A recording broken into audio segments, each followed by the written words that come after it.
आपके चिंतन में हो। विशुद्ध महात्मा श्री कबीरदास जी, उनका काशी में मरने से भगवत प्राप्ति होती थी। जीवन भर जो नाम का आश्रय लिया उसका प्रभाव क्या हुआ? तो मगहर की पार्टी में शरीर जाके छोड़ा। निरंतर नाम का प्रभाव क्या है? कहीं भी हमारे उर वृंदावन, जहां भी रहोगे वहीं वृंदावन होगा। यदि आप स्मृतियों से घेरे होती हो किस, तो बात समझ में आ गई। हड्डी से भी बड़ी, विठल विठल विठल, हड्डियों से निकल रहा। आश्चर्य है भजन का प्रभाव। सारी सिद्धियां से घेरे होती हो, किसी भी सिद्धि का प्रयोग करे ना करे, भजन में बहुत बड़ा बल होता है। तुकाराम जी महाराज कीर्तन कर रहे हैं, वीर शिवाजी दर्शन करने आए। बड़ी सावधानी से संतों के पास जाया जाता था कि कहीं रजोगुण मद ना नजर आवे।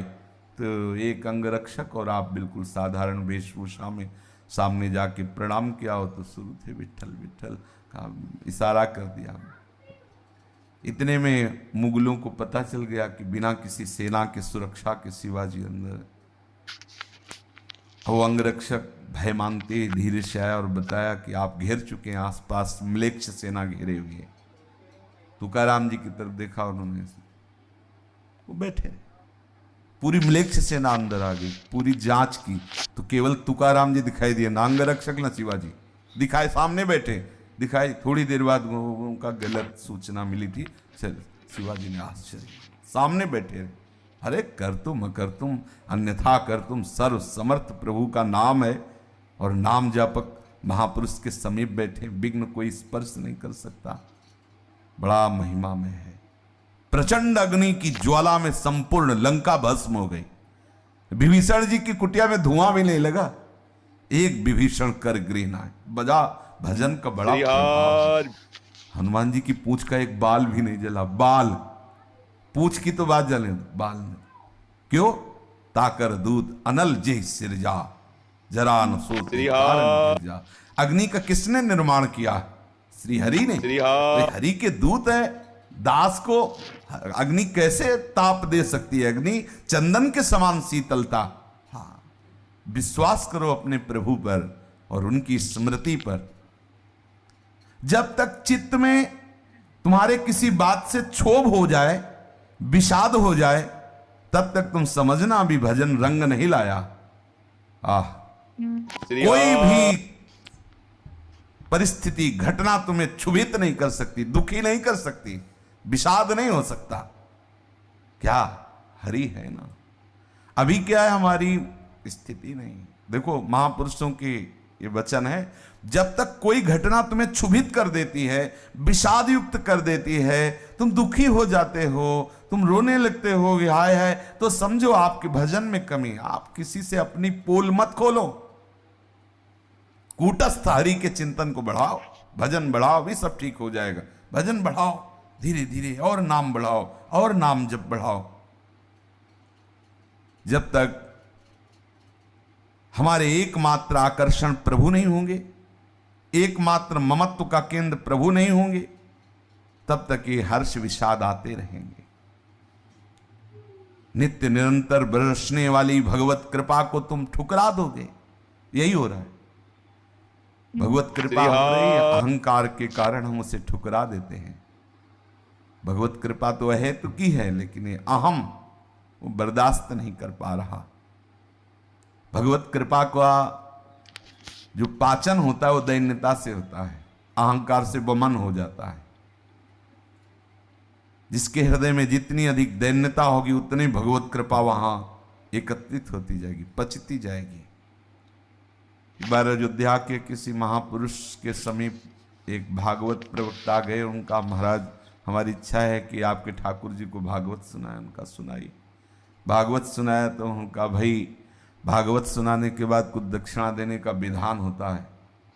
हम तो विरक्त हैं, आप बताइए क्या आपको। उनका, महाराज आप आशीर्वाद दीजिए, हमारे संतान नहीं, संतान हो जाए। ठीक, जाओ, हो जाएगी। भजन बल है संतों के पास, क्या नहीं हो सकता। वो भगवान को आशीर्वाद देते हैं। संत जनों की तो महिमा अनंत है, क्योंकि अनंत उनके प्रीतम है। बोले और? बोले महाराज फिर रुपया पैसा खान पान की सामग्रियों की बड़ी टोटा रहता है गृहस्थी में, तो जाओ। और बोले भी प्रभु की भक्ति है। बोले भक्त उठा चलो यहां से। प्रभु की तीसरे नंबर में प्रभु की भक्ति, पहले पुत्र फिर धन और फिर प्रभु। ऐसों को प्रभु की भक्ति नहीं मिलती। और तुम मांग सकते हो, दे सकते हैं प्रभु। अगर पहले प्रभु की भक्ति बोले होते तो ये मांगने की जरूरत नहीं थी, सब अपने आप आ जाता। पहले तुम्हारे अंदर भक्ति की आकांक्षा नहीं। अब इनको भोगो, जब इनसे वैराग्य हो जाए फिर बताना। भक्ति प्रथम में होनी चाहिए।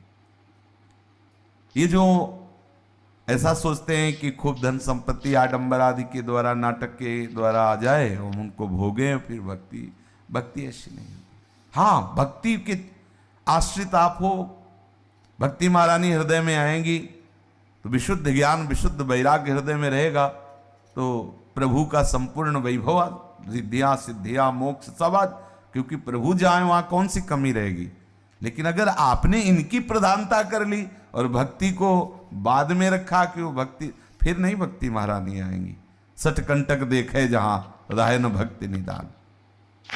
संसार में कोई ऐसे नहीं गया कि अब कछुनाथ न चाहे मोह, ऐसे नहीं गया कोई। अगर ऐसे गया है तो नाथ के चरणों का ही आश्रय लेकर गया। कोई ऐसा, कोई भी, सब अधूरे ही गए हैं यहां से।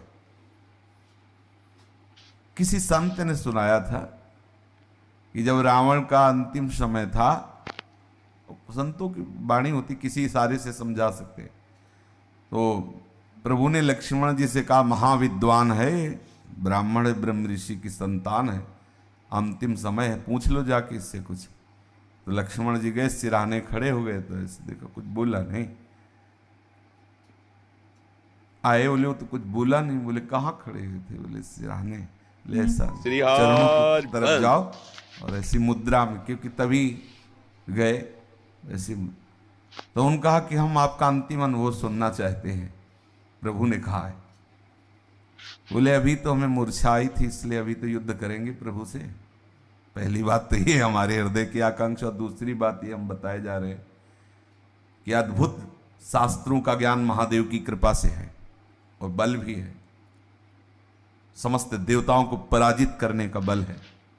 पर मैं अपूर्ण रहा, मेरी सारी कामनाएं धरी की धरी रह गई। इसलिए हमने विचार किया कि कोई कितना भी बड़ा बलवान हो, विद्वान हो, लेकिन वो अधूरा ही जाता है।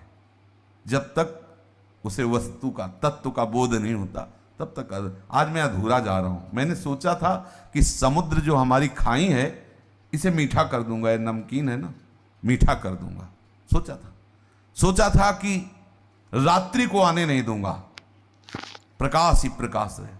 सोचा था एक ऐसा यात्रा का मार्ग बनाऊंगा, सीढ़ी जो सीधे स्वर्ग जाएगी, किसी को अलौकिकता की जरूरत नहीं पड़ेगी। बहुत कुछ सोचा था, लेकिन सब सोचता है रह गया, हाथ कुछ नहीं आया। इन कामनाओं ने हमें नष्ट कर दिया, वो वस्तु नहीं हुई। लक्ष्मण जी आके प्रभु से, महाराज ये याद इन्हें अपना अनुभव बड़े बड़े संसार की तरफ से यदि तुम तृप्त होना चाहते हो तो अभी ले लो अनुभव। कभी कोई तृप्त नहीं हुआ, क्योंकि है ही नहीं। प्रभु की तरफ से आज ही अभी आप तृप्त हो जाओगे। कोई भी कामना, कोई भी वासना आपका स्पर्श नहीं करेगी। दृढ़ता नहीं धारण करने की, इसलिए थोड़ा लंबा सफर है। यहां भी इसी क्षण बिगड़ी जन्म अनेक किया वहीं सुधरे आज। गोस्वामी जी ऐसे थोड़ी कह रहे, अनुभव की बात कह रहे। न सोचती न कांक्षती, ऐसी स्थिति केवल प्रभु में ही है। संसार के इस प्रवाह को, द्वंद्व में प्रवाह को देखकर चलती चक्की देख के दियो कबीरा रोए। द्वंद्व दो पाटन के बीच में साबित बचा न को। तो वही उनके प्रिय संकल्प से प्रकट हुए पुत्र थे कमाल। चलती चक्की देख के दियो कमाल ठठाए, राह सहारे कील के तो बाल न बांका जाए। जो चक्की का कील हो, जो दाना सकील के कील के पास पहुंच गया, रात दिन चक्की चले तो भी पिसेगा नहीं वो। इस संसार के द्वंद्वात्मक माया में, प्रपंच में सब पिस रहे हैं, लेकिन वो कील है इस संसार चक्र को चलाने वाली, ऊर्ध्वमूल मूल है प्रभु। अगर प्रभु के चरणों का आश्रय ले लिया तो बाल न बांका जाए। इस चक्र में रहते हुए भी वो पिसेगा नहीं। से अपनी एक एक वृत्ति को प्रभु के चरणों के आश्रित करो। भजन में कभी घबराओ नहीं कि हमारे अंदर विकार बढ़ रहे हैं, बढ़ते नजर आएंगे सबको। जैसे जैसे आपका भजन बढ़ेगा वैसे वैसे थोड़ा जलन बढ़ेगी, विकार दिखाई देंगे कि बढ़ रहे हैं, बढ़ नहीं रहे। वो जो जलन हो रही ना, अनंत जन्मों से जो मलिन अंतःकरण है उसको पावन किया जा रहा है। धैर्य रखना। आनंद के लोभ से भजन कर रहे हो, हृदय में जलन होगी, आपको लगेगा जब से माला शुरू किया, भजन शुरू किया, तब से अशांति बढ़ रही है।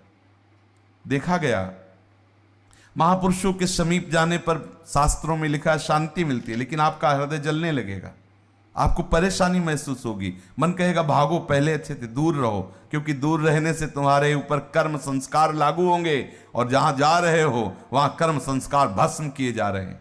अब वो आपका हृदय जल रहा है, सह जाओ, थोड़ा जल जाओगे, पवित्र हो जाओगे। हाँ, डरो मत, ये मार्ग महा आनंद का है। बस बार बार भगवान नाम जप करो, मंत्र स्मरण करो, प्रभु के चरणों का स्मरण करो, लीला गायन करो, यही परम विश्राम स्थिति।